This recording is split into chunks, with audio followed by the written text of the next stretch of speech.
never expected to be invited to Martina's promotion celebration. My future daughter-in-law had made it abundantly clear over the past 2 years that I wasn't part of her vision for my son's life. The invitation arrived via text message, not even a phone call, with a thinly veiled explanation that Daniel had insisted on my inclusion since he would be away in Germany for 2 critical weeks. "Daniel wants you to come since you'll be alone," her message read. "Friday, 8 p.m. at Eloise. Dress appropriately. Dress appropriately." As if I, Dr. Angela Mitchell, former chief of neurosurgery at Boston Memorial, wouldn't know how to dress for dinner at Eloise. I smiled to myself, remembering the countless charity galas and medical conferences I'd attended throughout my career. Martina Perez had a peculiar habit of underestimating me at every turn. I selected a simple black dress with a single strand of pearls, elegant but understated. At 58, I had no interest in competing with Martina's inevitable display of designer labels and statement jewelry. My son Daniel always said I had quiet class, a description that pleased me far more than he knew. Daniel called from his hotel in Munich that afternoon. "Mom, are you going to Martina's dinner tonight?" he asked, concern evident in his voice despite the distance. "Of course," I assured him. "I wouldn't miss it." "I'm sorry I had to push for this," he sighed. "I know things aren't always easy between you two, but I hate the thought of you alone for 2 whole weeks. My sweet, protective son." At 32, he still lived with me. Not out of dependency, but from genuine affection and concern after his father's passing 3 years ago. Martina resented our close relationship, viewing it as competition rather than the natural bond between a widowed mother and her only child. "Daniel, I survived 30 years of neurosurgery and medical missions in conflict zones. I think I can handle 1 dinner with your fiancé," I teased gently. "Focus on your project. I'll be fine." After we hung up, I gazed at a photograph of my late husband, James, displayed on my dresser. "Wish me luck tonight," I whispered. "I might need your diplomatic skills." What I didn't tell Daniel was how much I dreaded this evening. Martina's friends viewed me as a relic, the boring American mother-in-law who would soon be relegated to holiday appearances and occasional babysitting duties. What they didn't know, what Martina herself didn't know, was that beneath my unassuming exterior lay experiences and abilities they couldn't begin to imagine. My years of international medical work had required more than surgical skill. I'd learned Spanish during repeated missions to Colombia and Guatemala, French while working with Doctors Without Borders in West Africa, and Italian during a fellowship in Milan. Languages had never been my profession, merely tools necessary for the work that mattered. I called a rideshare service, deciding against driving myself. Something told me I might need a guaranteed exit strategy tonight. As the car approached Eloise, Boston's newest and most exclusive restaurant, I mentally prepared myself for an evening of polite smiles and careful conversation. What I couldn't possibly prepare for was how dramatically this dinner would change everything. Eloise gleamed with understated luxury, all polished brass, dark wood, and ambient lighting designed to flatter even the most discerning clientele. I spotted Martina immediately, holding court at the center of a large table, her glossy dark hair styled in perfect waves, her red dress a deliberate focal point in the muted restaurant. Her expression flickered briefly when she saw me, annoyance quickly concealed beneath a practiced smile. "Angela, you made it!" she called out, her voice carrying a forced brightness. "Everyone, this is Daniel's mother. Not my future mother-in-law or even Angela Mitchell. Just Daniel's mother, defined solely by my relationship to her fiancé." I smiled warmly, greeting each person as Martina reluctantly made introductions. Her parents, visiting from Miami, 3 friends from her college days, 2 colleagues from her firm. And at the far end, a distinguished-looking man introduced simply as Mr. Thompson, our CEO. "Pleasure to meet you all," I said, taking the empty seat clearly left as an afterthought between Martina's mother and a college friend whose name I'd already forgotten. "Congratulations on your promotion, Martina. Daniel is so proud." She nodded dismissively. "He should be here to celebrate it. This account could transform our firm's international presence." "I'm sure he wanted to be," I replied evenly. "The aerospace project in Munich is equally important to his career." Martina turned away, effectively ending our conversation as she launched into a detailed recounting of her promotion for those who hadn't heard it yet. I engaged in pleasant small talk with her mother, who seemed slightly uncomfortable, but not unkind. The first subtle shift occurred during the appetizer course. Martina, animatedly describing a challenging client situation, paused mid-sentence and switched to Spanish. Tengo que aguantar a esta vieja vaca toda la noche, she said to her friends, rolling her eyes in my direction. Miren cómo come, tan lenta y aburrida como todo lo que hace. I have to put up with this old cow all night. Look how she eats, as slow and boring as everything she does. Her friends laughed nervously, while her parents exchanged uncomfortable glances. Mr. Thompson, focused on his food, seemed oblivious to the sudden language switch. I simply continued eating, maintaining a pleasant expression. After 30 years of surgery, I'd mastered the art of keeping my face neutral under pressure. Emboldened by my apparent ignorance, Martina continued, switching to Spanish whenever she wanted to make a cutting remark about my appearance, my outdated hairstyle, my boring career. Su voz me vuelve loca, she complained during the main course. Chillona como un chihuahua. No sé cómo Daniel la soporta. Her voice drives me crazy. Squeaky like a chihuahua. I don't know how Daniel stands it. By dessert, she had grown increasingly blatant, describing to her laughing friends how she planned to ensure I would rarely visit once they were married. La pondré en un asilo tan pronto como sea posible, she declared. Daniel necesita cortar el cordón umbilical. I'll put her in a nursing home as soon as possible. Daniel needs to cut the umbilical cord. Throughout it all, I maintained my composure, engaging politely with others at the table in English, pretending oblivion to the running commentary about me. I noticed Mr. Thompson watching me with an unreadable expression during one of Martina's particularly vicious tirades. Did he understand Spanish too? As the evening wound down and people began gathering their things, I decided the moment had arrived. I stood slowly, ensuring I had everyone's attention. Martina, quiero agradecerte por invitarme esta noche. I began in perfect Spanish, watching her face drain of color.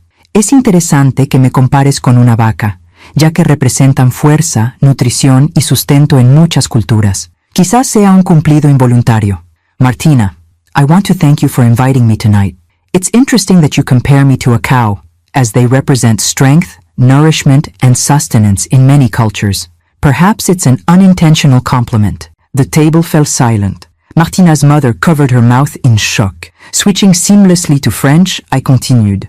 Quant à ma voix de chihuahua, ces petits chiens sont connus pour leur loyauté féroce et leur longévité.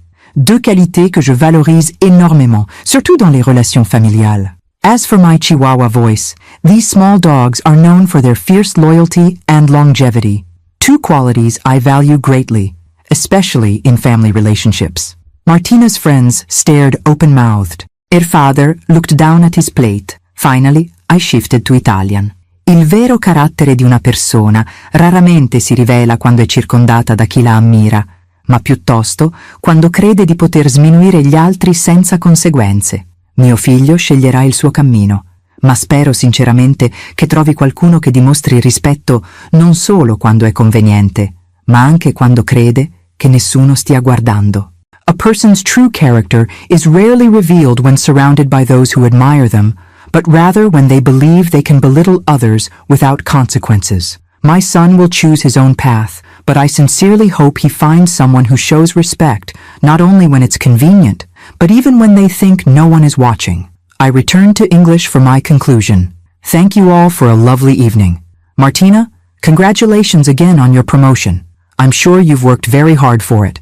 With that, I gathered my purse and walked out, leaving behind a tableau of shocked faces and absolute silence. Outside in the cool night air, I took my first deep breath in hours as I requested a ride home. Whatever happened next, I knew nothing would be the same again. And strangely, despite the unpleasantness of the evening, I felt lighter than I had in years, as if I'd finally set down a burden I hadn't realized I was carrying.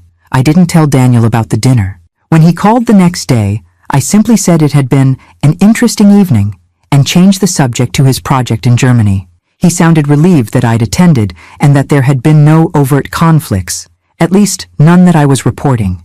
Martina didn't contact me at all in the days that followed. I hadn't expected her to.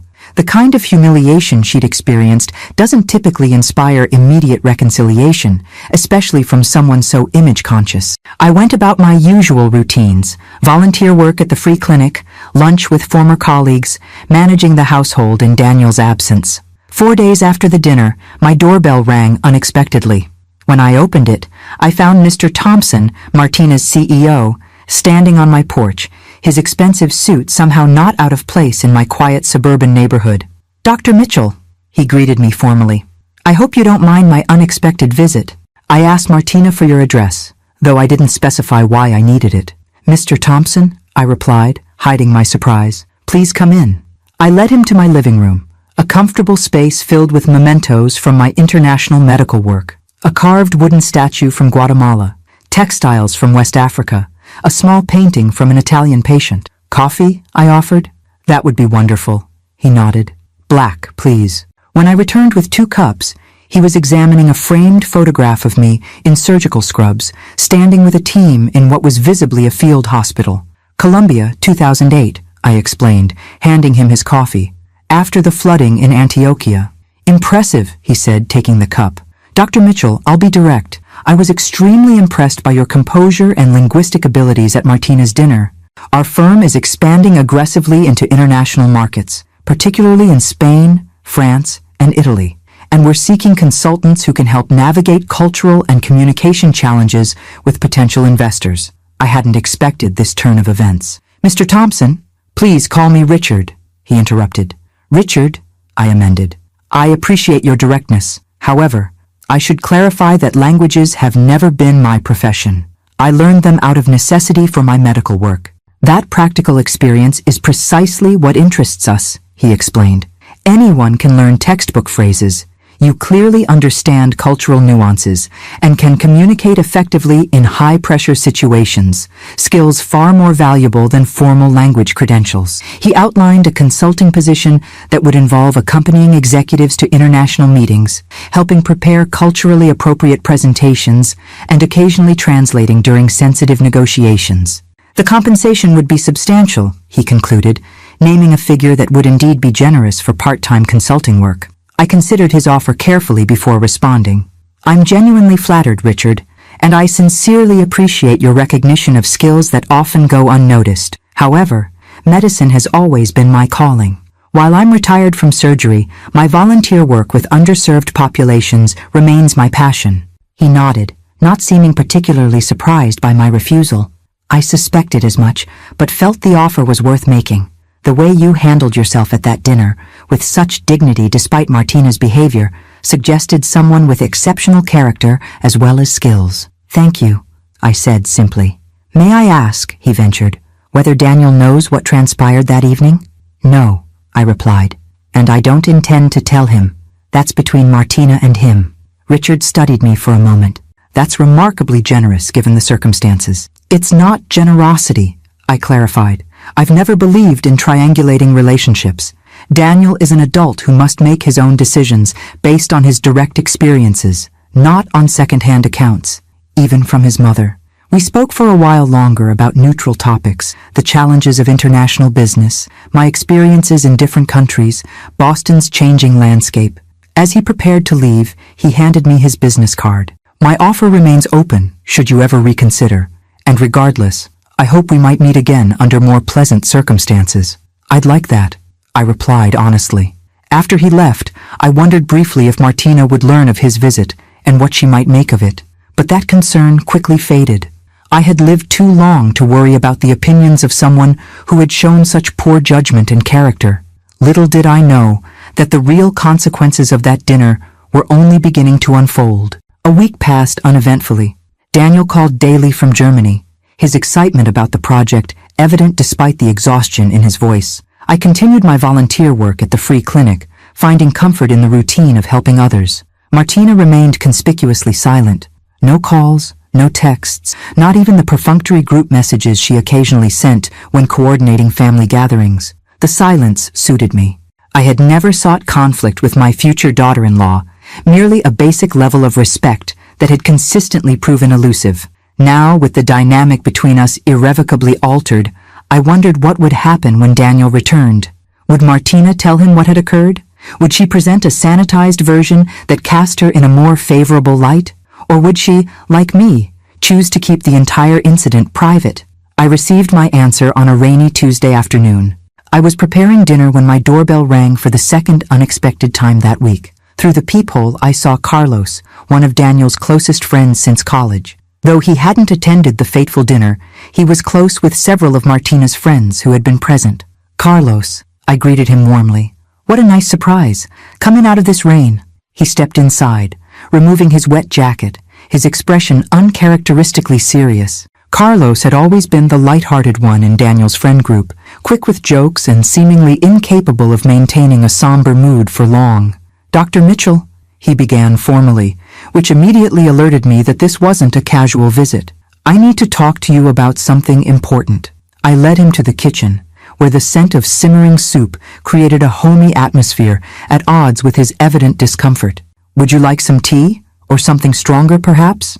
"Tea is fine," he replied, settling at the kitchen island. "I can't stay long." As I prepared 2 cups, he gathered his thoughts. "I don't know if I should be doing this," he finally said. "But I can't not do it either, you know? Whatever it is, Carlos, just say it plainly," I encouraged him. He took a deep breath. "Everyone's talking about what happened at Martina's dinner.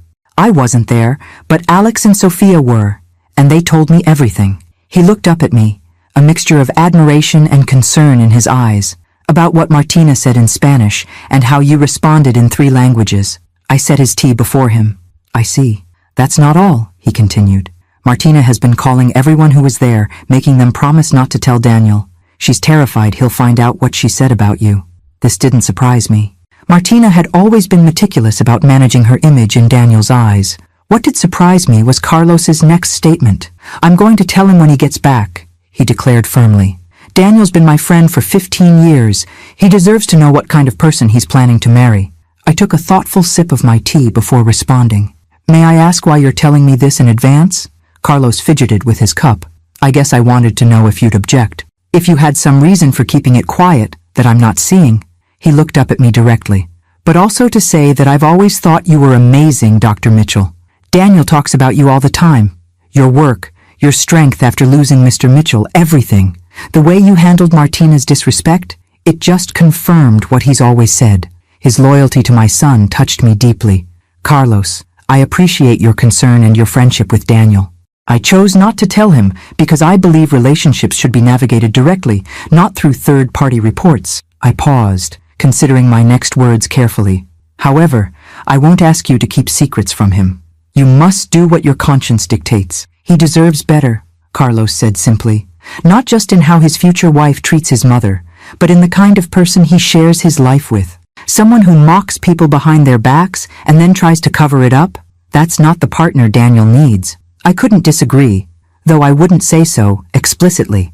Daniel is intelligent and perceptive. I've always trusted him to make his own decisions, even when I might have chosen differently for him. Carlos stayed only a short while longer, declining my offer of soup with an apologetic smile. As I showed him out, he turned at the door. "Daniel gets back Saturday, right?" I nodded. "I'm meeting him for basketball Sunday morning," he said, his decision clearly made. "Just so you know." After he left, I stood in my quiet kitchen, wondering how this new development would affect everything. I had made peace with not telling Daniel myself, believing that some matters were best left between those directly involved, but I wouldn't, ask others to maintain a deception on my behalf. Whatever happened next would unfold according to its own logic. All I could do was prepare myself for the potential storm. The rest of the week passed in a strange, suspended animation. I received a formal thank you note from Richard Thompson for meeting with him, along with a generous donation to the free clinic where I volunteered, a gesture that demonstrated both business acumen and personal thoughtfulness. Martina made her first contact since the dinner, a terse text informing me that she and Daniel would be coming for lunch the day after his return to discuss wedding plans. No acknowledgement of what had transpired, no apology, not even a hint that anything had changed between us. Just a continuation of her typical presumptuous approach to my time and home. I replied with simple confirmation, adding that I looked forward to seeing Daniel after his 2 weeks away. Her name was conspicuously absent from my expressed anticipation. By Saturday evening, as I prepared for Daniel's return and the inevitable confrontation that would follow, whether initiated by him or by Martina, I found myself strangely calm. Years of making life-or-death decisions in operating rooms and disaster zones had given me perspective. Family drama, however painful, rarely matched the gravity of a hemorrhaging brain aneurysm or a child trapped in earthquake rubble. Whatever came next, I would face it with the same steady hands that had guided me through decades of surgeries. And perhaps, just perhaps, this painful episode would ultimately lead to better outcomes for everyone involved, especially my son. Daniel arrived home late Saturday night, exhausted but exhilarated from his successful project in Germany. I welcomed him with his favorite meal and minimal questions, sensing he needed rest more than conversation. He mentioned that Martina had wanted to meet him at the airport, but he'd insisted on coming straight home to crash in his own bed before seeing anyone else. "We're having lunch with her tomorrow after my basketball game with Carlos," he told me, stifling a yawn. "She said she texted you about it." "She did," I confirmed simply. "Everything's arranged." He studied me for a moment with the perceptive gaze he'd inherited from his father. "How was her dinner?" "Really?" I maintained my composure. "It was revealing," I replied truthfully. "But you should get some sleep. We can talk more tomorrow." Sunday morning dawned bright and clear. Daniel left early to meet Carlos, giving me a quick hug and promising to be back by noon for lunch with Martina. I prepared his favorite foods, a habit from his childhood that I'd never outgrown, and set the dining room table with deliberate calm, uncertain what the coming hours would bring. At 11:45, I heard Daniel's car in the driveway much earlier than expected. The door opened and closed with unusual force. His footsteps, normally leisurely, sounded quick and purposeful on the hardwood floors. "Mom," he called, his voice tight with an emotion I couldn't immediately identify. "In the kitchen," I responded, drying my hands on a towel as I turned to face him. He stood in the doorway, still in his basketball clothes, his expression a complex mixture of anger, confusion, and pain. "I need to ask you something, and I need the absolute truth." I nodded, mentally preparing myself. "Always. At Martina's dinner," he began, his voice controlled but strained. "Did she make insulting comments about you in Spanish, thinking you wouldn't understand?" So Carlos had told him. "Yes," I answered simply. "And did you respond in Spanish, French, and Italian, letting everyone know that you'd understood everything?" "Yes." He ran a hand through his hair, a gesture so like his father's that it momentarily caught my heart. "Why didn't you tell me?" This was the question I'd been anticipating, the one that required the most careful answer. "Because it was between Martina and me. Because you were focused on an important project thousands of miles away. Because some revelations need to occur directly, not through second-hand reports. She called you a cow," he said flatly, "and a chihuahua. She told her friends she was going to put you in a nursing home as soon as we were married. His voice broke slightly. "She mocked you all night in front of her family, her friends, even her boss." I moved closer, resting my hand on his arm. "Daniel, and you just sat there taking it until the end of the night," he continued, his eyes bright with unshed tears. "Then you responded with more dignity than she deserved." I sighed softly. Dignity was the only appropriate response. Anger would have accomplished nothing. Carlos said her CEO was there, that he understood everything too, and that he looked like he wanted to crawl under the table by the end of your response. I couldn't help a small smile at that image. Mr. Thompson did seem rather disconcerted.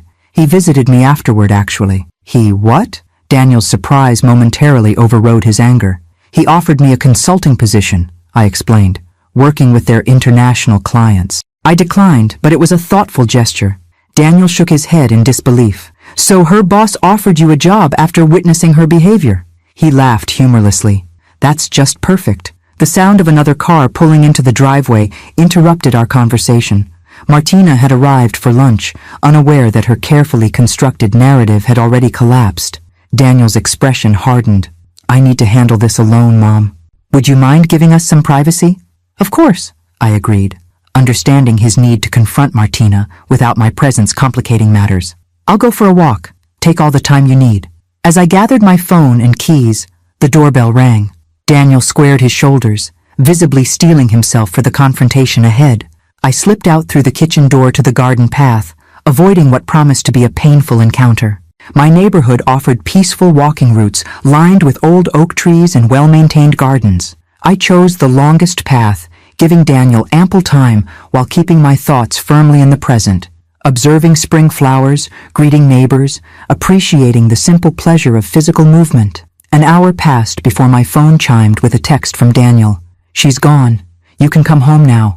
When I returned, I found him sitting alone in the living room, staring at the framed photo of the three of us, Daniel, James, and me, taken on Daniel's college graduation day. His expression was somber but composed. "I broke the engagement," he said without preamble as I sat beside him. I nodded, neither expressing approval nor offering platitudes. This was his decision, and he needed no validation from me. "She denied it at first," he continued. "Said Carlos was lying, that her friends were exaggerating, that you had misunderstood her Spanish." He shook his head. When I didn't believe her, she switched to saying it was just harmless joking that you took too seriously. "A common defense," I observed neutrally. Then she cried, said she was just stressed about the promotion, about wedding planning, about me being away. His expression hardened again. When none of that worked, she got angry. Said that you and I have an unhealthy relationship, that you've manipulated me my whole life, that you deliberately humiliated her to drive us apart. I remained silent, allowing him to process the experience in his own way. "The thing is," he said after a moment, "even while she was saying all this, she kept speaking to me as if I were a child who couldn't see through obvious manipulation, as if I couldn't recognize exactly what she was doing because I'd never seen it before." He looked up at me, his eyes clear and certain. "But I have seen it before. Every time she talked about you when you weren't around." I reached for his hand, squeezing it gently. "I told her it was over," he continued, "that I couldn't marry someone who would disrespect my mother, or anyone that way, who would lie so easily, then try to manipulate me when caught." He exhaled slowly. "She didn't take it well." "I imagine not," I said softly. "She said she'd call me when I was thinking clearly again," he added with a grimace, as if this were just a temporary tantrum she needed to wait out. We sat in companionable silence for a while, the weight of what had happened settling around us. Finally, Daniel turned to me with a curious expression. "Mom, why didn't you ever tell me you speak 3 languages fluently?" I smiled slightly. 4, actually. I can manage decent German as well, though it's a bit rusty. He shook his head in amazement. "How did I not know this about my own mother?" "They were just tools for my work, Daniel, like knowing how to use different surgical instruments. Necessary, but not particularly noteworthy." "I'm starting to think," he said slowly, "that there's a lot more to you than I've ever realized." I smiled at my son. This thoughtful man who had just made a painful but principled decision. Perhaps there's more to both of us than Martina ever understood. The following weeks brought a strange new reality. Daniel's broken engagement created ripples beyond our immediate family circle, affecting his social connections, professional relationships, and daily routines. Martina, true to her word, called repeatedly during the first few days, her approaches cycling predictably through tearful pleas, angry accusations, and calculated reasoning. When none succeeded, she attempted to enlist mutual friends as intermediaries, efforts that faltered when those same friends had witnessed or heard about her behavior at the dinner. Daniel handled the situation with a maturity that made me quietly proud. He remained firm in his decision while refusing to vilify Martina publicly, simply stating that they had fundamental differences in values that couldn't be reconciled. When pressed for details by well-meaning but curious friends, he would say only that sometimes you see someone clearly for the first time and you can't unsee it. I maintained my own discretion, deflecting questions with practiced ease. This restraint wasn't calculated. I had no desire to fuel gossip or exacerbate an already painful situation. My years in medicine had taught me that dignity often lies in what remains unsaid. 3 weeks after the broken engagement, Daniel received an unexpected call from Richard Thompson. "Mr. Thompson wants to meet with me," he told me that evening, his expression puzzled. "Martina's boss. He says it's not about her, but he wouldn't elaborate further." "Are you going to meet him?" I asked, curious despite myself. "I think so," Daniel replied. "He's well respected in the industry. Whatever he wants to discuss, it can't hurt to listen." The meeting was scheduled for the following day at Richard's club.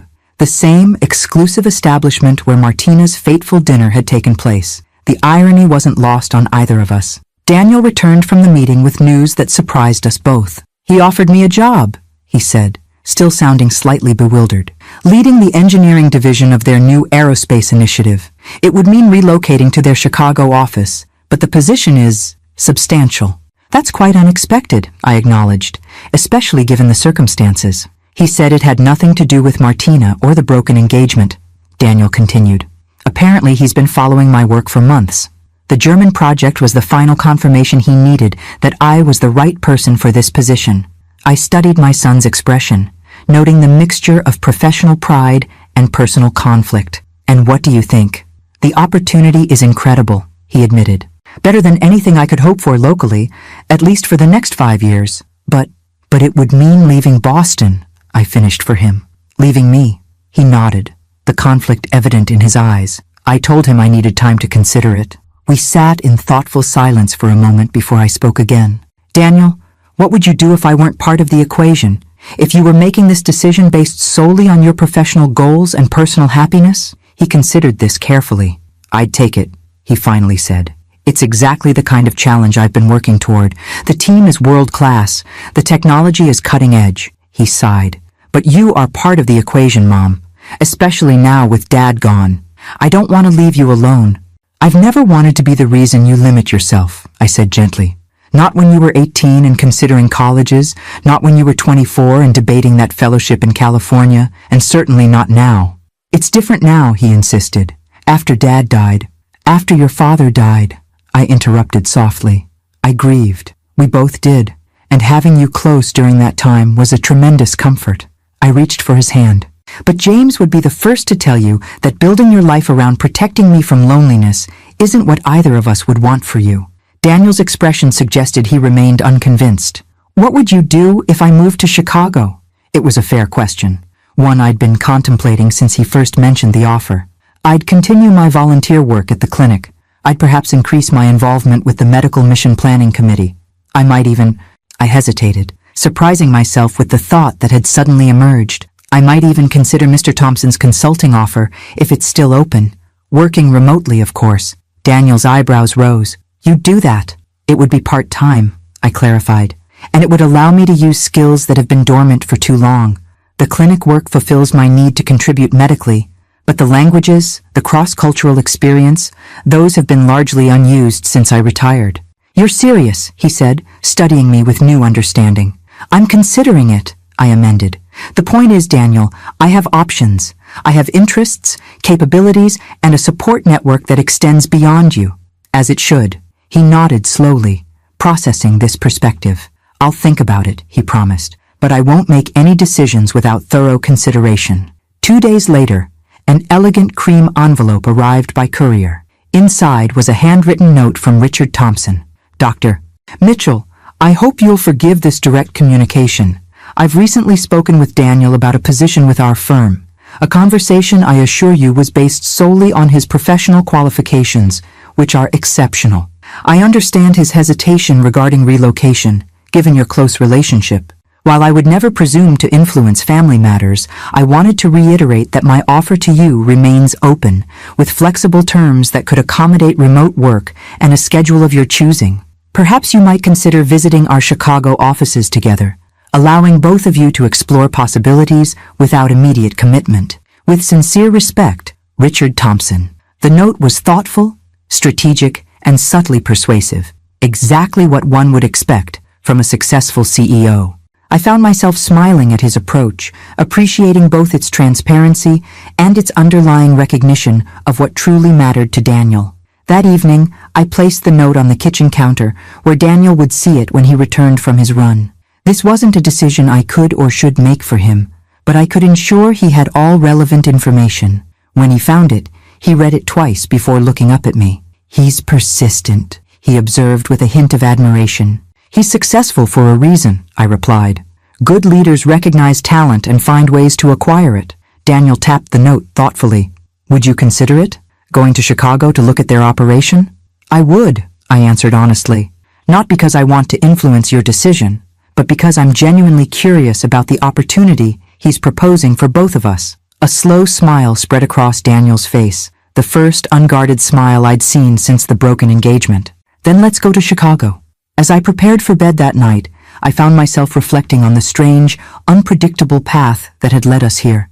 What had begun with Martina's cruel comments in Spanish had somehow opened doors neither Daniel nor I had anticipated.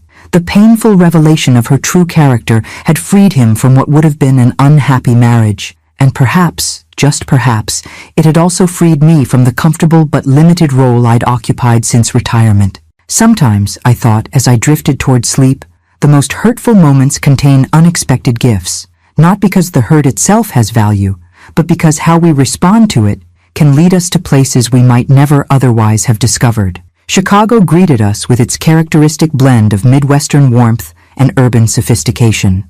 Richard had arranged for a car to meet us at the airport, a driver who navigated the city's congested streets with practiced ease while pointing out landmarks and neighborhoods we passed. Our accommodations, a sleek two-bedroom suite in a downtown hotel overlooking Lake Michigan, reflected the same thoughtful attention to detail that had characterized all our interactions with him thus far. "This is a bit more elaborate than I expected for a job interview," Daniel observed as we settled into the spacious living area between our separate bedrooms. "It's not just a job interview," I reminded him. "It's a recruitment strategy. There's a difference." "You sound like you've been on the other side of this process," he noted with curiosity. I smiled slightly. "I've headed a few recruitment committees in my time. The best surgical talent doesn't just appear at your door. You have to convince them that your hospital offers something unique." I gestured at the impressive view. "The principle is the same, just with different trappings." Our itinerary for the next 2 days was carefully structured, yet not overwhelming. Morning meetings at the company headquarters, afternoon tours of residential neighborhoods that might interest Daniel, and evening dinners with key team members he would be working with. For me, Richard had arranged separate meetings with the International Relations Department, along with a visit to a free medical clinic similar to the one where I volunteered in Boston. To understand the local healthcare landscape, the briefing material explained, and explore potential volunteer opportunities should you decide to relocate. The implication was clear without being presumptuous. They wanted both of us, and they'd thought carefully about what would matter to each of us individually. The company headquarters occupied the upper floors of a gleaming skyscraper in the downtown business district. As we entered the soaring lobby with its marble floors and contemporary art installations, I sensed Daniel's growing excitement. This was a world-class operation, and the opportunity to lead a division at his age represented a significant career acceleration. Richard met us personally, extending the courtesy of greeting me first, despite Daniel being the primary recruitment target. "Dr. Mitchell, I'm delighted you could join us. And Daniel, welcome to what I hope might become your professional home." The morning unfolded with precision. Daniel was whisked away to technical meetings and facility tours, while I was introduced to Helena Vasquez, the Director of International Relations. "Richard speaks very highly of your linguistic abilities and cross-cultural experience," she began, as we settled in her elegantly appointed office. "Though I understand your background is in neurosurgery rather than business." "That's correct," I confirmed. "Languages were tools for my medical work, not my primary expertise." "In my experience," Helena replied with a knowing smile, "the most valuable consultants are those who've applied their skills in high-stakes real-world situations rather than theoretical contexts. A surgeon who can explain complex medical procedures to frightened patients in their native language understands communication on a level that most business professionals never achieve." We spent the next 2 hours discussing the company's international expansion goals, the specific cultural challenges they'd encountered, and the role they envisioned for someone with my unique combination of experiences. The position would be part-time and primarily remote, with quarterly visits to Chicago and occasional international travel for particularly sensitive negotiations. "We're not asking you to become a full-time business consultant," Helena clarified. "Rather, we'd like access to your perspective and abilities on an as-needed basis. The compensation would reflect the value we place on that access, not the hours worked." It was a thoughtfully crafted proposal that acknowledged my primary commitment to medical volunteer work while offering a new avenue for applying underutilized skills. I found myself genuinely intrigued by the possibility. "I'll need time to consider it," I told her honestly. And naturally, my decision would be influenced by Daniel's. Of course, she nodded, though I hope you know that the offer stands independently. Richard was impressed by you before he ever met your son. The scheduled tour of the local free clinic proved equally enlightening. The facility was larger and better equipped than the one in Boston, with dedicated specialists volunteering weekly and a robust program for treating undocumented immigrants who couldn't access traditional health care. The medical director, upon learning of my background, immediately outlined multiple ways my surgical expertise and language skills could benefit their patient population. We have a significant Spanish-speaking community, she explained, and our French-speaking African immigrant population has grown substantially in recent years. Volunteer physicians who can communicate directly with patients are worth their weight in gold. By the time Daniel and I reconnected for dinner that evening, I had a much clearer picture of what life in Chicago might look like for me, not just as Daniel's mother who had relocated to be near him, but as a professional with valuable contributions to make in multiple spheres. Daniel's eyes shone with excitement as he described the aerospace division he would potentially lead, the cutting-edge projects already in development, and the team of engineers he'd met. They're brilliant, he enthused, truly world-class. And the resources, Mom, they have testing capabilities I've only dreamed of accessing. The simulation lab alone is years ahead of anything I've worked with. I smiled at his enthusiasm, reminded of James's similar expression when describing a particularly elegant surgical technique or promising research finding. Daniel had inherited his father's passionate engagement with work that challenged his intellect. "And you?" he asked, suddenly remembering that I'd had my own schedule of meetings. "How was your day?" "Surprisingly interesting," I admitted. "The consulting role is more substantive than I expected, focused on specific challenges rather than general translation work. And the free clinic here has resources our Boston facility can only dream about." Daniel studied me with a perceptive gaze. "You're actually considering this, aren't you? Not just for my sake, but for your own?" "I am," I acknowledged, though I'm not making any decisions after a single day of meetings. Over dinner with Richard and several key executives, the conversation flowed naturally between business topics and personal interests. I observed the team dynamics with professional detachment, noting how they interacted with Daniel, the respect they showed for his expertise, their genuine interest in his perspectives, the absence of condescension despite his relative youth. Most telling was a brief exchange I overheard between Richard and the chief technology officer when they thought no one was listening. "He's sharper than we expected," the CTO murmured. "Could be running the whole division within 5 years if he delivers." "Exactly why we need him," Richard replied quietly. "And his mother is equally impressive. Different field entirely, but the same analytical mind and ethical core." I pretended not to have heard, but the assessment pleased me, not for the personal compliment, but for the recognition that they saw Daniel for his true potential, not merely as an immediate asset. Our second day followed a similar pattern, with neighborhood tours added to give us a sense of daily life in Chicago. By the time we boarded our flight back to Boston the following morning, both of us had considerably more information than when we'd arrived.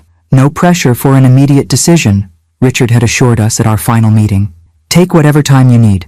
Both positions will remain open until you've reached your conclusions." On the plane, Daniel turned to me with an unexpectedly serious expression. "I'm going to take the job," he said quietly.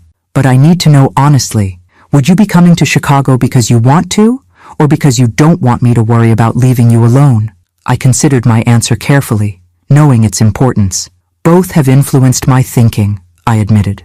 "I won't pretend your presence in Chicago wouldn't be a significant factor, but the opportunities there, both the consulting work and the medical volunteer possibilities, are genuinely appealing in their own right." I met his gaze directly. "I wouldn't relocate my entire life solely to ease your conscience, Daniel. I respect both of us too much for that." He nodded, seemingly satisfied with my sincerity. "Then I think we might be starting a new chapter."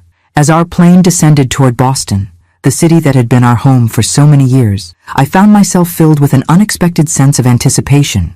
Change at my age wasn't something I'd been seeking, yet here it was, a new city, new professional challenges, new ways to apply skills I'd thought might remain dormant through my retirement years.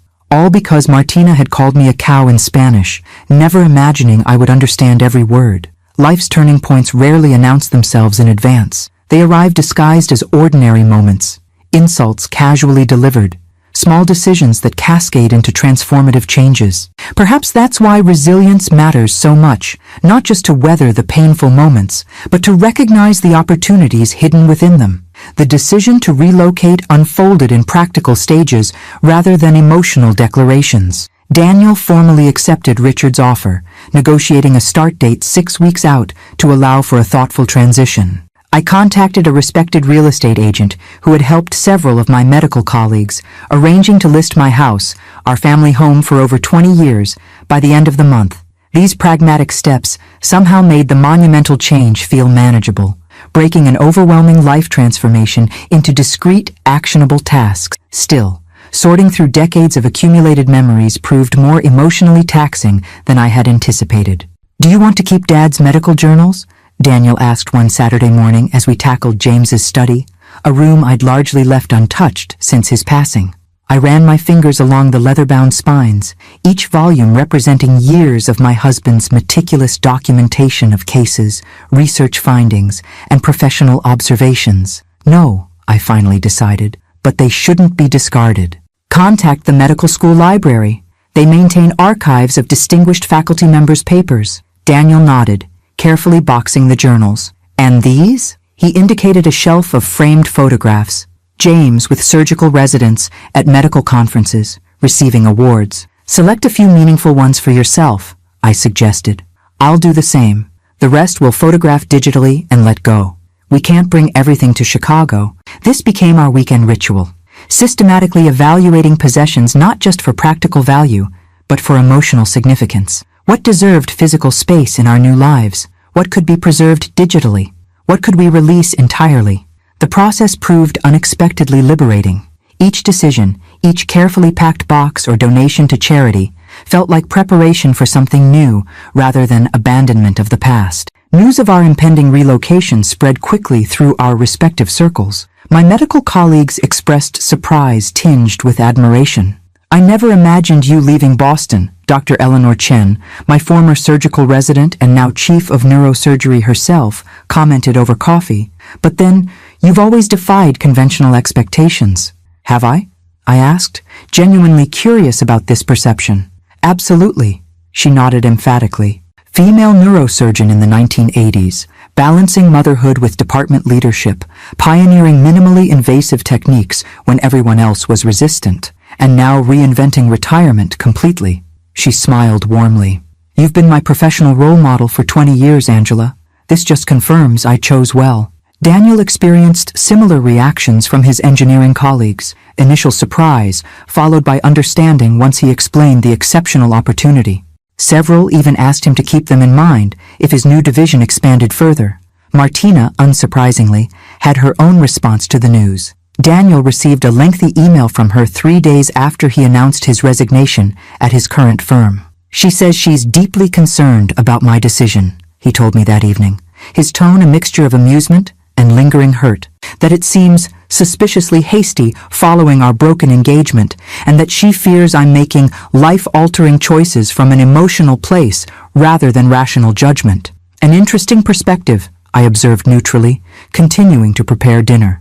"She also suggests that you've manipulated the situation, using your unexpected language skills to embarrass her, then somehow orchestrating this job offer to separate me from my support network here in Boston." He shook his head in disbelief, as if Richard Thompson, who runs a multi-billion-dollar company, would create an entire aerospace division just to help my mother get revenge. "That would be quite elaborate," I agreed, unable to suppress a small smile.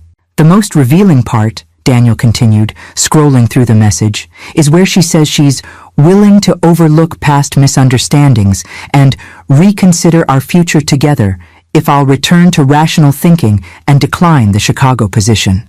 He looked up, his expression hardened, as if her conditional acceptance should be incentive to abandon the career opportunity of a lifetime. I placed a comforting hand on his shoulder. "She's processing loss in her own way, Daniel. The relationship, the status of being engaged, the future she had envisioned, all gone in an unexpected moment. You're being remarkably generous toward someone who called you a cow," he observed wryly. "Professional detachment," I replied, 20 years of delivering difficult diagnoses teaches you to recognize emotional reactions without absorbing them personally. I paused, considering my next words carefully. Though I will admit, her assessment of my orchestrating abilities is rather flattering. Apparently, I could have had a promising career in corporate espionage. Daniel laughed, a genuine, unburdened sound I hadn't heard often enough since the broken engagement. I'm not responding to her email, he decided. There's nothing to be gained from further engagement. A wise approach, I agreed. The house sold more quickly than anticipated, 3 days after listing, to a young surgeon and his wife expecting their first child. They loved the established neighborhood, the proximity to the hospital, and the home office that had served both James and me throughout our careers. The symmetry felt appropriate. Another medical family beginning their story where ours was transitioning to a new chapter. We found suitable living arrangements in Chicago with similar efficiency.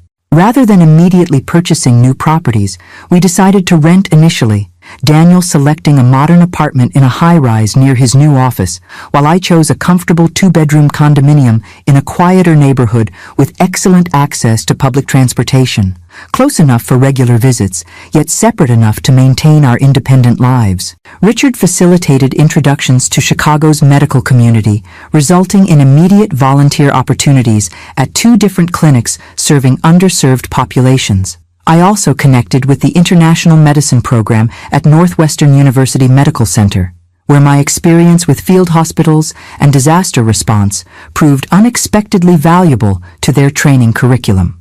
The consulting work with Richard's company began even before our physical relocation. Weekly video conferences with Helena and her international team allowed me to gradually integrate into their operations, providing perspective on cross-cultural communication challenges they were encountering in European and Latin American markets. Your approach is refreshingly different, Helena commented during one session. Our previous consultants focused on terminology and translation accuracy. You immediately identify the underlying cultural assumptions, creating the misunderstandings. Medicine teaches you to look for root causes rather than symptoms, I explained. The words people choose are often just manifestations of deeper cultural perspectives. 2 days before our scheduled departure from Boston, Richard called with news that surprised both Daniel and me. I've just learned that our Paris office is hosting potential investors from Spain, Italy, and France next month, he explained. Given the sensitivity of these negotiations, I'd like both of you to attend. Daniel to address the technical questions about the aerospace division, and you, Angela, to assist with the cultural and linguistic nuances. Both of us? I clarified, glancing at Daniel, who had looked up from his packing with interest. The aerospace initiative is central to our European expansion strategy, Richard confirmed, and these particular investors have specifically noted their comfort in conducting detailed technical discussions in their native languages. Your combined expertise would be invaluable. After concluding the call, Daniel and I exchanged looks of amused disbelief. Paris, he said, for our first official assignment together. It seems rather cinematic, I acknowledged with a smile, almost as if scripted. If Martina knew about this, it would absolutely confirm her conspiracy theories, Daniel laughed. My mother, the master manipulator, orchestrating international business trips.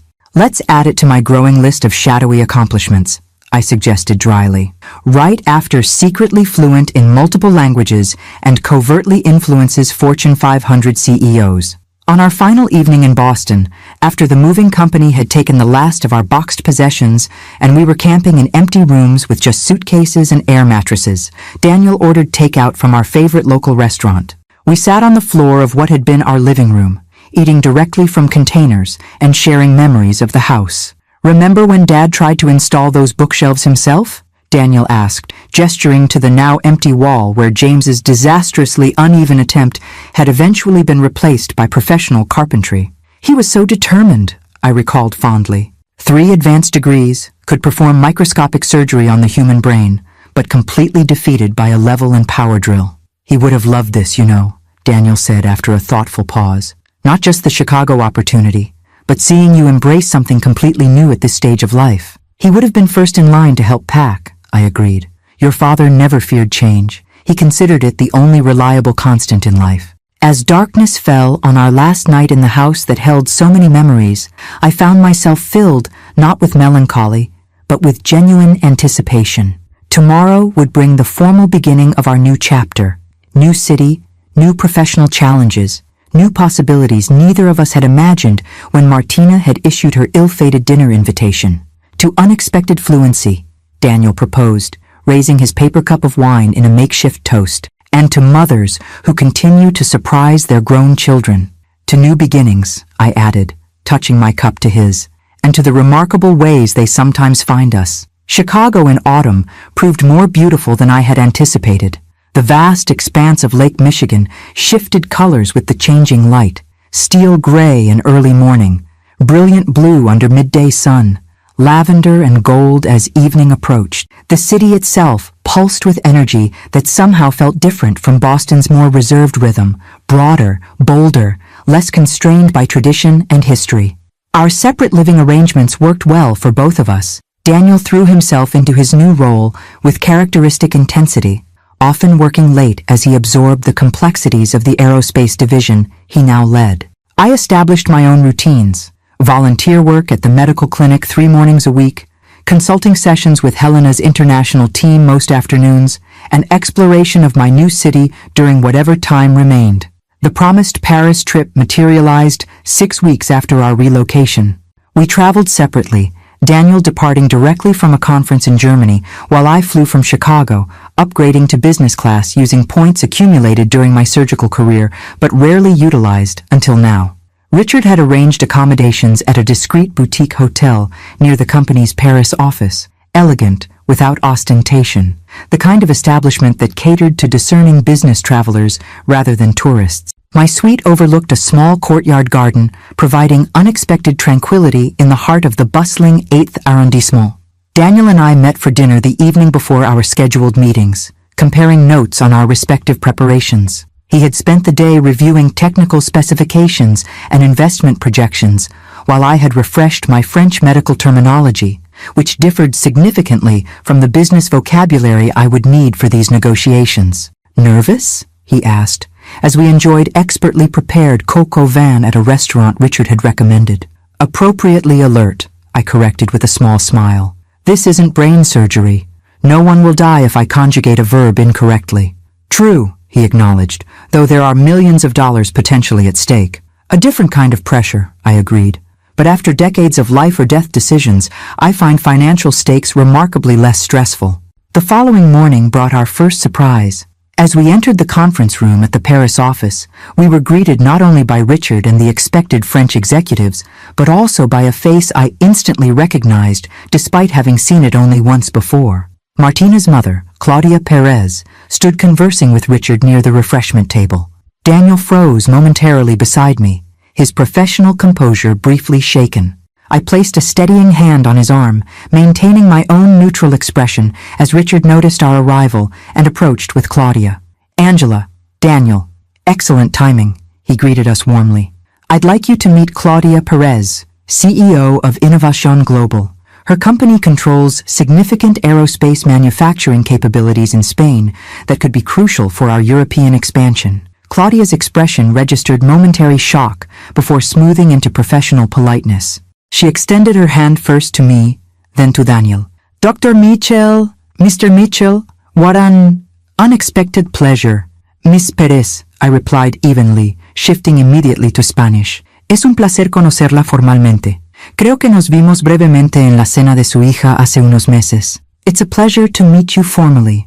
I believe we saw each other briefly at your daughter's dinner a few months ago." Her eyes widened slightly at my direct acknowledgement of our previous encounter. "Sí, aunque no tuvimos la oportunidad de hablar realmente," she responded, maintaining the Spanish conversation. "Yes, although we didn't really have the opportunity to talk. El tiempo tiene formas interesantes de crear nuevas oportunidades," I observed. "Time has interesting ways of creating new opportunities." Daniel, whose Spanish was functional but not fluent, extended professional courtesy in English. "Ms. Perez, I look forward to discussing how our aerospace initiatives might align with your manufacturing capabilities." The momentary tension dissipated as Richard guided us toward our seats, apparently oblivious to the undercurrents between us. As the meeting commenced with introductions of the French and Italian investors also present, I caught Claudia studying me with undisguised reassessment. The negotiations proceeded with professional focus, each party presenting their interests and potential contributions to the proposed partnership. When technical discussions began, Daniel took center stage, articulating complex engineering concepts with impressive clarity. I provided occasional linguistic assistance, ensuring that nuanced technical points weren't lost in translation. During a mid-morning break, Claudia approached me as I stood by the window overlooking the Parisian street below. "You never mentioned your professional background that night at the dinner," she said in Spanish, her tone carefully neutral. "It wasn't relevant to the conversation," I replied simply, "and I wasn't given much opportunity to share personal information." She acknowledged this with a slight nod. "Martina told me about your son's new position here. She believes there were unusual circumstances surrounding his recruitment." I met her gaze directly. "The only unusual circumstance was Richard Thompson witnessing your daughter's behavior at her celebration dinner. The rest followed natural business logic." Claudia sipped her coffee thoughtfully. "I should have intervened that night," she finally said, surprising me with her candor. "When Martina began speaking about you in Spanish, it was inappropriate." "Yes," I agreed without elaboration. "Some acknowledgments require no softening. She inherited her father's temper and my ambition," Claudia continued. "Not always a fortunate combination." She glanced toward Daniel, who was engaged in animated conversation with the Italian investors. "Your son seems remarkably composed for someone his age. Leading a division of this magnitude is no small responsibility." "Daniel has always handled pressure well," I noted, parental pride evident despite my professional demeanor. "He makes decisions based on principles rather than impulse. A valuable quality," she observed, the implication hanging unspoken between us. The afternoon session focused on financial projections and legal frameworks, areas where my involvement was minimal. I observed the interactions with professional detachment, noting how Richard subtly managed competing interests toward a mutually beneficial conclusion. By day's end, a preliminary agreement had been reached, with specific technical details to be finalized over the coming weeks. Richard hosted a celebratory dinner at a Michelin-starred restaurant near the Arc de Triomphe, where conversation flowed more personally now that the business objectives had been achieved. Seated beside Claudia, I found myself engaged in a surprisingly candid exchange about career demands and family relationships. "Balancing corporate leadership with motherhood was never simple," she acknowledged, after sharing details of her rise through Spain's male-dominated business environment. "Perhaps I focused too much on teaching Martina how to succeed professionally and too little on other values." "Parenting offers no perfect formulas," I responded, thinking of my own imperfections as a mother. "We all make choices based on what seems most important at the time." "Has your son spoken with her since the broken engagement?" she asked, her tone carefully casual. "Not to my knowledge," I replied honestly. "Daniel tends to make clean breaks when trust is damaged." Claudia nodded slowly.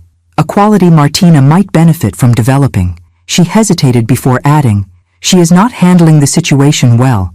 Her professional performance remains excellent, but personally, she seems unable to process what happened." I felt an unexpected twinge of compassion. Despite Martina's behavior, she was still someone's beloved daughter, struggling with consequences she hadn't anticipated. "Time often provides perspective that isn't immediately available," I offered. "Neither condemnation nor absolution." "Perhaps," Claudia agreed, "though some lessons are harder to learn than others." As the evening concluded and we prepared to return to our respective hotels, Richard approached with evident satisfaction. "A successful first collaboration," he observed. "I had a feeling you two would work well together." Daniel and I exchanged a brief glance of shared amusement at his obliviousness to our complicated connection. "Sometimes the most unexpected partnerships prove most productive," I replied diplomatically. Later, walking with Daniel along the Seine as lights sparkled on the dark water, I shared the essence of my conversation with Claudia. "She seems more self-aware than her daughter," he observed, "though that's a fairly low bar to clear." "Most parents recognize their children's flaws, even when they can't fully correct them," I noted. "Did working with her mother create difficulties for you?" "Surprisingly, no," he replied after a thoughtful pause. "Claudia is clearly competent and straightforward. Nothing like Martina in a professional context." He glanced at me with curiosity. "What about you? Was it uncomfortable navigating that unexpected connection? It was illuminating, I decided. Seeing the mother helped me better understand the daughter, not excuse her behavior, but contextualize it. We stopped at a viewing point overlooking the illuminated Notre Dame Cathedral, its reconstructed spire reaching skyward after the devastating fire years earlier. Life rarely follows expected paths, I mused, gesturing toward the cathedral. Destruction sometimes leads to renewal. Painful endings create space for new beginnings. Very philosophical, Mom, Daniel teased gently. Blame Paris, I replied with a smile. The city inspires contemplation. As we continued our evening stroll through a city neither of us had expected to be visiting in such a capacity, I reflected on the extraordinary chain of events that had brought us here.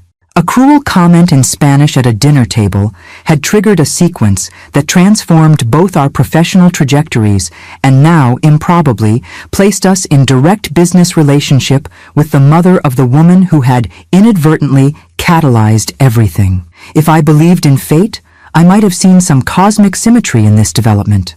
As a surgeon, however, I'd always trusted in cause and effect rather than destiny. The logical progression of events following initial conditions, modified by human choices along the way. Perhaps that was the most important lesson emerging from this unexpected chapter.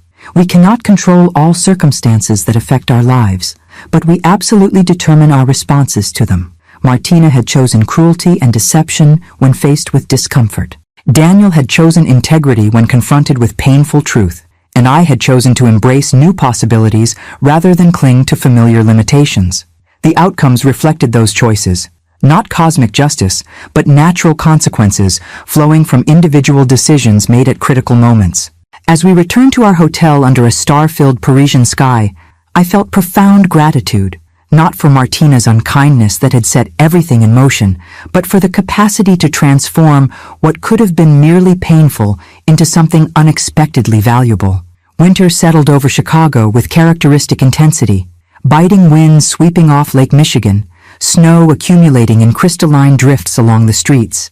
The city skyline often shrouded in gray mist, yet I found unexpected beauty in this seasonal transformation, so different from Boston's more moderate winter patterns. By December, both Daniel and I had established comfortable routines in our new environment. His leadership of the aerospace division had begun yielding tangible results, with the European partnerships initiated in Paris now formalized into working relationships. My own consulting work had expanded beyond initial expectations, with Helena increasingly relying on my input for sensitive cross-cultural negotiations. The medical clinic where I volunteered had become a meaningful anchor in my week. The diverse patient population, Spanish-speaking families from Mexico and Central America, French-speaking immigrants from West Africa, elderly Eastern Europeans with limited English, provided ample opportunity to use my linguistic abilities for their original purpose, helping people understand complex medical information during vulnerable moments. "You're a godsend in this clinic," Dr. Patel, the medical director, told me one afternoon after I'd spent an hour explaining complicated neurological symptoms and treatment options to an elderly Mexican woman and her concerned family. Most of our volunteer physicians can manage basic conversational Spanish, but explaining vestibular disorders and medication interactions? That's another level entirely. It's where medicine and language truly intersect, I replied. Technical accuracy matters, but so does cultural context and emotional nuance. Our first Christmas season in Chicago brought both challenges and unexpected joys. The absence of familiar traditions and locations initially created a sense of dislocation. No Christmas tree shopping at the lot we'd visited for 20 years. No annual holiday concert at the Boston Symphony. No gathering of long-established medical colleagues for our traditional celebration. Daniel and I decided to embrace the opportunity for reinvention rather than attempting to replicate past patterns. We explored Chicago's unique holiday offerings, the magnificent light displays along Michigan Avenue, the German-inspired Christkindl Market with its handcrafted ornaments and mulled wine, the spectacular holiday concert at the historic Chicago Theater. "This feels different," Daniel observed as we wandered through the festive market one evening, snowflakes gently falling around us. "Not better or worse than our Boston traditions, just new."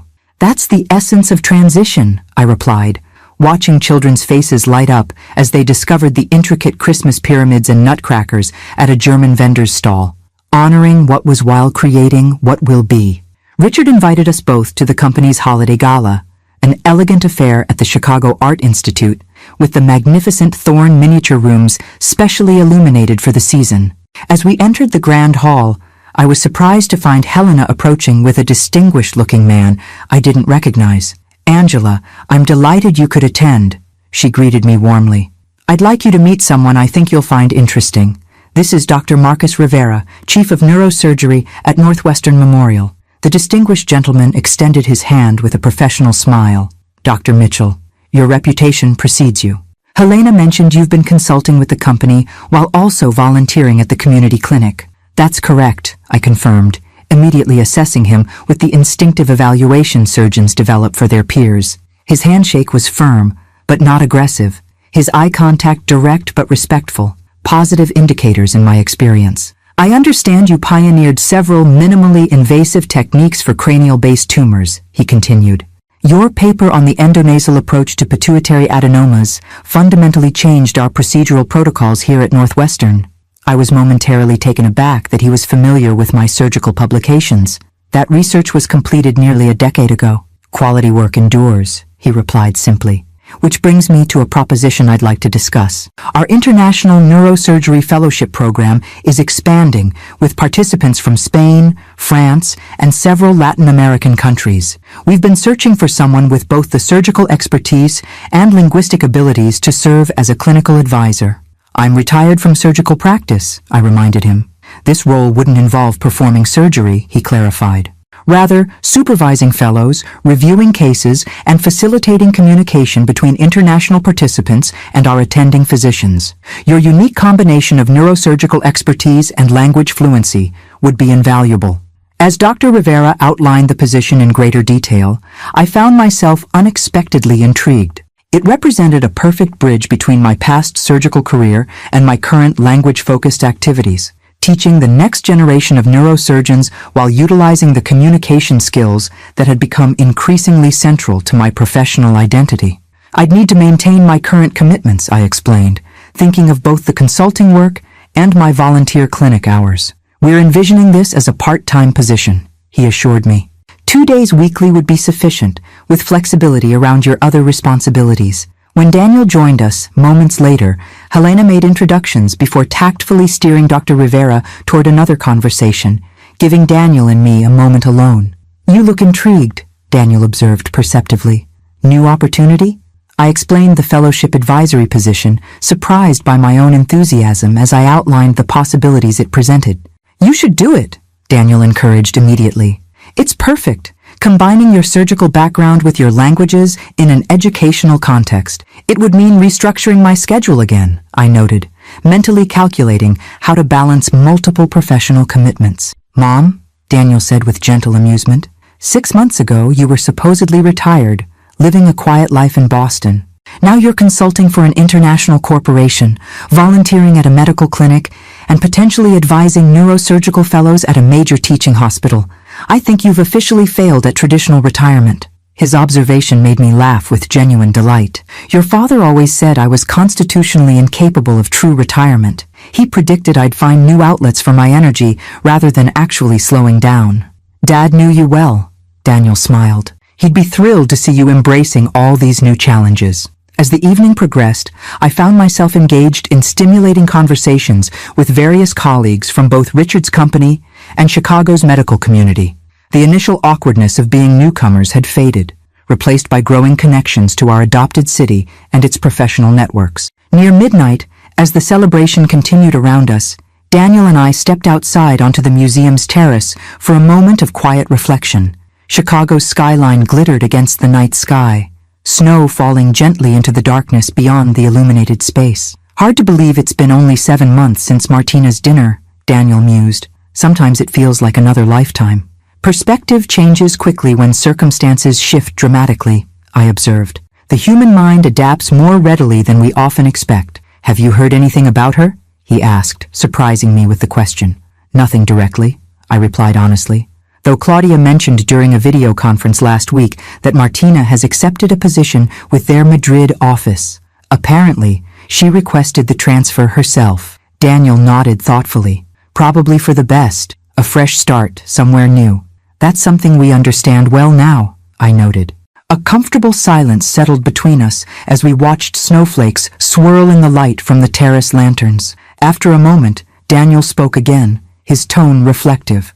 You know what I realized recently?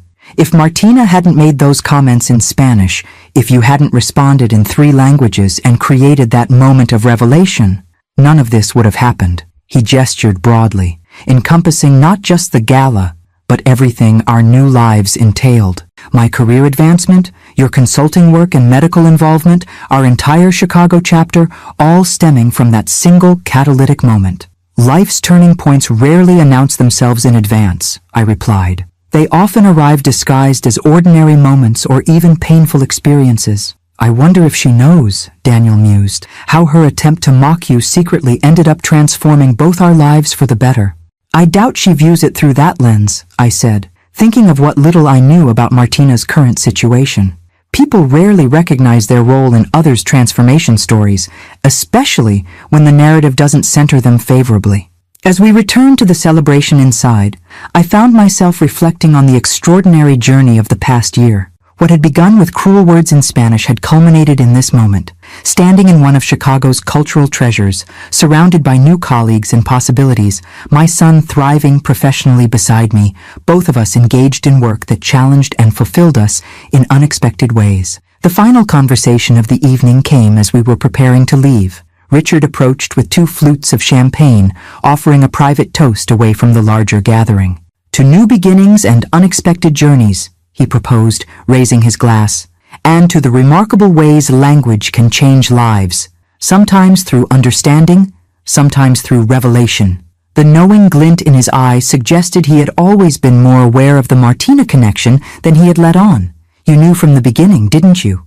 I asked directly, about what happened at that dinner. His slight smile confirmed my suspicion. Let's just say I recognize valuable talent when I see it, whether demonstrated through professional expertise or through handling difficult situations with exceptional grace. As Daniel and I shared a taxi home through snow-covered streets, I felt a sense of completion that had nothing to do with endings and everything to do with proper alignment, like a complex surgical procedure where the final suture brings all elements into their correct relationship. Martina had unwittingly given me a gift that evening months ago. Not through her intended cruelty, but through creating circumstances that revealed possibilities I might otherwise never have discovered. Her mistake, assuming I wouldn't understand her Spanish insults, had ultimately opened doors for both Daniel and me that we hadn't even known existed. There was a certain poetic justice in that outcome, though I took no pleasure in whatever difficulties Martina might be experiencing in Madrid. True resolution doesn't require another's suffering. Only the recognition that our responses to adversity often matter more than the adversity itself. As we arrived at my condominium building, Daniel hugged me goodnight with unusual intensity. "Merry Christmas, Mom," he said softly. "I'm so glad we're here, in Chicago, in this moment, in this new chapter, together." "So am I replied with complete sincerity. Every unexpected word of it.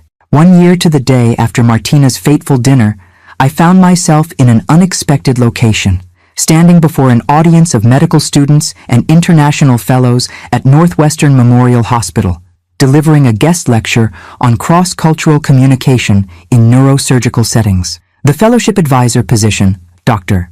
Rivera had proposed during the holiday gala, had evolved into a more comprehensive role than either of us had initially envisioned, encompassing not just clinical oversight, but also formal educational components. The language of medicine is universal in its technical aspects, I explained to the attentive faces before me, but the language of healing transcends mere terminology. It requires understanding cultural contexts, family dynamics, and the unique narratives patients bring to their medical experiences.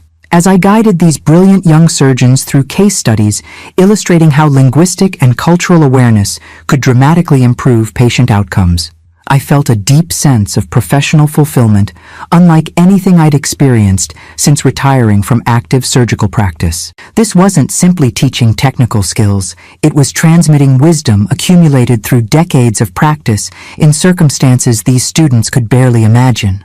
Dr. Mitchell, a Colombian neurosurgical fellow asked during the Q&A session. How did you develop such precise medical Spanish? The colloquialisms and regional variations you use when speaking with patients from different Latin American countries are remarkably specific. I smiled, considering how to answer without delving into the complete story that had led me here. Necessity and immersion, I replied.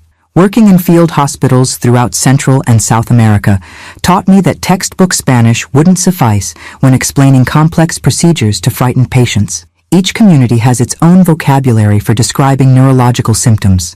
Learning those differences became as important as knowing the proper surgical instruments. What I didn't share was how those seemingly peripheral skills had unexpectedly become central to my current professional identity, or how a young woman's cruel attempt to mock me in Spanish had catalyzed the chain of events leading to this podium. After the lecture, Dr. Rivera joined me for coffee in the hospital's faculty lounge, his expression reflecting genuine satisfaction. The international fellows can't stop talking about your sessions, he informed me. We've had renowned neurosurgeons visit before, but never one who could switch seamlessly between 4 languages while maintaining both technical precision and emotional intelligence. It's been surprisingly rewarding, I acknowledged. Different from performing surgery myself, but fulfilling in ways I hadn't anticipated. I've been meaning to ask, he said, changing subjects with casual curiosity, how you connected with Richard Thompson's organization initially. It seemed an unusual transition from neurosurgery. The question caught me slightly off guard. Over the past year, I had developed a standard explanation for my consulting role, a simplified narrative focusing on my international medical experience and language skills without mentioning the uncomfortable catalyst that had actually initiated the connection. But something about this moment, perhaps the anniversary of that pivotal dinner, perhaps the genuine connection I'd developed with Dr. E. Rivera as a respected colleague, prompted me toward greater candor. It began with my son's former fiancée insulting me in Spanish at a dinner, not realizing I understood every word, I said, surprising myself with the directness of my response. When I responded in 3 languages at the end of the evening, her boss, Richard Thompson, was present and impressed by how I handled the situation. Dr. Rivera's eyebrows rose slightly, but his expression remained professionally neutral. That's considerably more interesting than the typical networking story. Life rarely follows predictable narratives, I observed with a small smile. The moments that most significantly alter our trajectories often arrive disguised as entirely different experiences. A philosophy I found repeatedly confirmed in both medicine and life, he agreed. Though few transformative moments involve multilingual revelations at dinner parties. His understated humor made me laugh, a genuine, unguarded moment of connection that felt surprisingly comfortable. Dr. Rivera had proven himself a thoughtful colleague over the past months, respected throughout the hospital for both his surgical expertise and his humanistic approach to medicine. At 62, he was close to my own age, a contemporary who understood the medical world as it had evolved through our parallel careers. The hospital's international program gala is next month, he mentioned as we finished our coffee.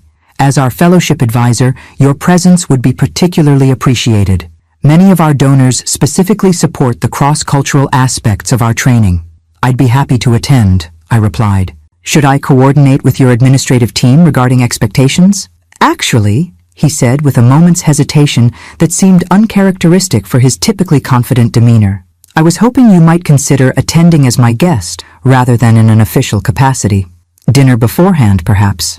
The invitation's dual nature, professional and potentially personal, registered immediately.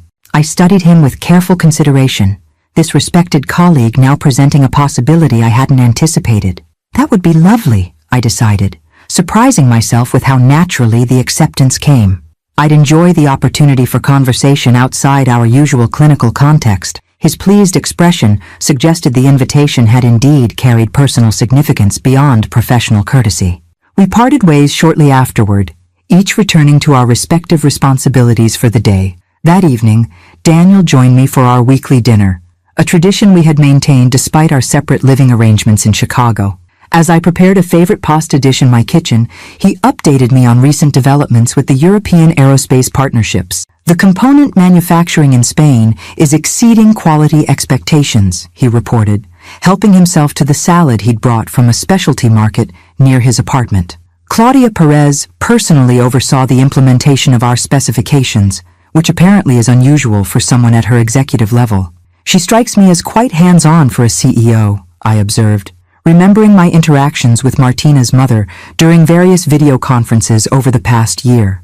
Detail-oriented in a way that reminds me of certain surgeons I've known. Speaking of which, Daniel segued smoothly, how was your lecture today? Full house? Standing room only, surprisingly. The international aspect seems to have particular appeal for the current generation of medical students. Not surprising, he noted. Medicine is increasingly global, like most fields. As we settled at my dining table overlooking the nighttime panorama of Chicago's skyline, I found myself reflecting on the extraordinary changes the past year had brought. Daniel was thriving professionally, having fully emerged from the shadow of his broken engagement to establish himself as a respected leader in his field. My own retirement had transformed into a rich tapestry of meaningful work across multiple domains, utilizing skills both lifelong and newly discovered. Do you ever think about how differently things might have turned out? I asked, the anniversary date making reflection inevitable. If that dinner had never happened, or if it had proceeded without incident? Daniel considered this thoughtfully while serving himself pasta. Sometimes, I'd likely still be in Boston, possibly married to Martina by now, continuing in my previous role. He shook his head slightly. It's strange to consider that alternate timeline, how something so painful at the moment created space for something so much better. Helena mentioned that Martina has apparently found her footing in Madrid, I shared, leading their marketing division for Southern European markets. Good for her, Daniel said without sarcasm. Distance and time provide perspective that proximity often prevents.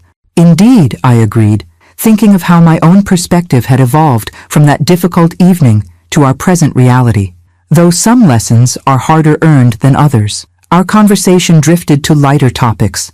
A documentary series Daniel had discovered, a new exhibit at the Art Institute I'd visited, plans for the upcoming holiday season now that we had established our own Chicago traditions. As we enjoyed tiramisu from our favorite Italian bakery, Daniel studied me with sudden curiosity.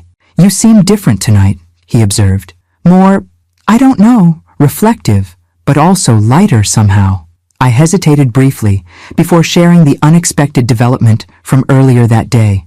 Dr. Rivera invited me to the hospital's International Program Gala as his guest, not just in my professional capacity. Daniel's eyebrows rose slightly, a smile forming. As in, a date? That distinction wasn't explicitly clarified, I replied with academic precision that made him laugh. Mom, at your level of professional accomplishment, no one invites you to dinner beforehand unless they're interested in more than your views on neurosurgical techniques. I felt a momentary flutter of uncertainty that seemed remarkably youthful for someone of my age and experience. It's been 7 years since your father died. The idea of personal connections beyond friendship hasn't been part of my consideration set. Dad would want you to be happy, Daniel said gently, to find connection and joy wherever it might present itself. Yes, I agreed, knowing this with absolute certainty. He would. As the evening concluded and Daniel prepared to leave, he paused at the door with an expression of genuine contentment. A year ago today, everything seemed to be falling apart. Now look at us. Life's most significant transformations often begin with moments of apparent destruction, I observed, like forest fires that, while devastating, create essential conditions for new growth. He hugged me goodbye with the easy affection that had characterized our relationship since his childhood, a constant amid all the changes we had navigated together. Later, standing at my living room window, watching Chicago's lights shimmer against the darkness, I reflected on the extraordinary journey from that rainy Boston evening to this moment. Martina's attempt to humiliate me in Spanish had inadvertently opened doors neither she nor I could have possibly anticipated. Professional opportunities, personal growth, new beginnings in unexpected places. There was a profound lesson in this sequence of events, not about revenge or justice, but about how our responses to difficult moments often matter more than the moments themselves. I had chosen dignity over retaliation, clear boundaries over endless conflict, and openness to new possibilities over retreat into familiar limitations. The results of those choices surrounded me now, a fulfilling new professional identity, meaningful work in multiple domains, my son thriving in his career, and perhaps even the tentative beginning of an unexpected personal connection. All because I understood Spanish, French, and Italian, languages learned not for prestige or academic interest, but as practical tools for helping others during their most vulnerable moments. Sometimes the abilities we develop for one purpose reveal their true value in entirely different contexts. And sometimes the moments that seem designed to diminish us become instead the catalysts for our most significant growth.